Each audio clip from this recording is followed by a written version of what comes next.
इसे बारिश का सितम ही कहा जाए कि लोग अब तिनका तिनका बटोरने को मजबूर है। एक और तस्वीर बारिश से जुड़ी मैं बांगापाल से दिखाना चाहूंगा। यहाँ एक बहन है और मेरे सामने जो दस्तावेज है आप देख रहे जो सुखाने के लिए रखे गए एस्बेस्टस के सीट पर। ये दस्तावेज है एक स्टूडेंट के और उनका प्रगति पत्रक है और अन्य सर्टिफिकेट है। ये उनका चॉइस सेंटर से बना हुआ है। ये इनका जो ये सामाजिक परिस्थिति प्रमाण पत्र है और पासबुक है दरअसल। और ये पूरे दस्तावेज है ये मार्कशीट के। आप सोचिए कि जब घरों में इस तरह जब बारिश होती है तेज और बाढ़ आते, बाढ़ के वक्त न सिर्फ घर जमींदोज होते हैं बल्कि ऐसे कई महत्वपूर्ण दस्तावेज भी को नुकसान पहुंचता है जिसके लिए इंसान जीवन भर संघर्ष कर सकता है। मेरे साथ जो शख्स है वो बता रही है कि ये दस्तावेज वो सुखाने की कोशिश कर रही है। दरअसल ये उनके भाई के दस्तावेज है। जी। आप रो रही है क्या दीदी? नहीं। आग से आंसू से लग रही है। चलिए ऐसा नहीं, ये कितने बजे क्या हुआ? 7 बजे रात के जी 7 बजे से अचानक बाढ़ आ गई है। तो ये बाढ़ आ घर गई कौन फिर सा था आपका?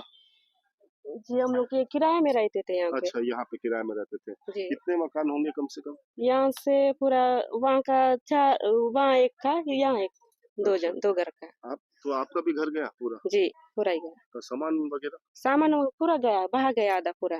क्या क्या सामान रहे होंगे आपके घर में मतलब उसमें कपड़ा महत्वपूर्ण? था। हाँ हाँ, बर्तन गंजी सब पूरा। जी अच्छा आपकी कुछ कीमती चीजें थी क्या? जी पैसा वैसा था। और इसके अलावा कुछ आपकी यादें से जुड़ी कुछ चीजें थी? जी वो वाला नहीं था।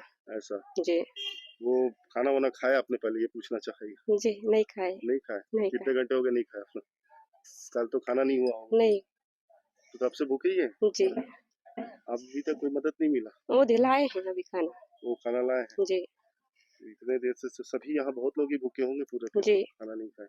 आपका भाई कहाँ पड़ता है? जांगला में? जांगला में तो हाई स्कूल। अचानक से आपको इतने सारे आपके पूरे सामान तो बह गए। जी इस पे नजर कब पड़ी होगी आपको? जी जब भी सुबह। सुबह नजर पड़ी जी तो आपको लगा कि इसको पहले बचा लेना चाहिए, जी इसकी जीवन भर की पूंजी है, जी भविष्य है।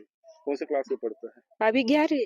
11वीं में। जी तो अभी अभी अकेली आप यहाँ पे है जी कि सर भी है उधर। अच्छा सर भी है पूरा? जी तो भाई नहीं आए हैं उधर ही है। ये बर्तन वगैरह आप ही के खाट में जी रखे हुए? बहा गया तो पूरा मिला है, मिला के दो ही। अच्छा जी थोड़े बहुत जो सामान है हाँ थोड़ा बहुत मिला है, ज्यादा जी नहीं मिला। जी। ऐसे कितने लोग होंगे आप भाई तो होंगे? यहाँ अभी है 4-5 जन।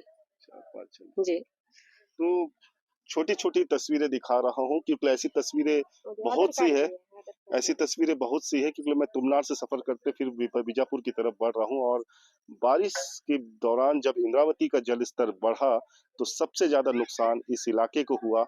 और जब भी प्रकृति की मार इंसान पर पड़ती है तो इंसान भी इसको संभलने का आधार वक्त कार्ड। नहीं मिलता और ये भी उनके साथ हुआ। लेकिन यहाँ जो एक तस्वीर एक मार्मिक तस्वीर है कि ये जो बहन है इन्होंने अब तक भोजन नहीं किया क्योंकि कल से इन्हें संभलने का मौका नहीं मिला। और ये जो बची कुची जो इनकी थोड़ी बहुत बर्तन लत्ते कपड़े के साथ अपने भाई के जो डॉक्यूमेंट्स थे, वो स्टूडेंट है 12वीं का छात्र है और ये उसकी जीवन भर की मेहनत है क्योंकि उसके सपने भी आगे होंगे कुछ कर गुजरने के। तो उन सपनों को ये किसी तरह बचाने के लिए ये जद्दोजहद कर रही है। एक बार फिर तस्वीर मैं दिखाना चाहूंगा कि एक बहन अपने भाई को इस आपदा के बीच जब उस पर कहर बरपा है प्रकृति का, तो वो अपने भाई की जो डॉक्यूमेंट्स है उसे संभालने के लिए सहेजने के लिए पूरी जद्दोजहद कर रही है। खाना इन्होंने नहीं खाया, पंचायत की तरफ से फूड प्रोवाइड किया जा रहा है, भोजन की व्यवस्था की जा रही है, लेकिन ये मदद तो फिलहाल है लेकिन इनका जीवन फिर से संवरने में काफी वक्त लगेगा। और ये कुदरत का कहर इसे कह सकते हैं कि कुदरत जब अपने कहर बरपाती है तो संभलने में काफी वक्त जरूर लगता है।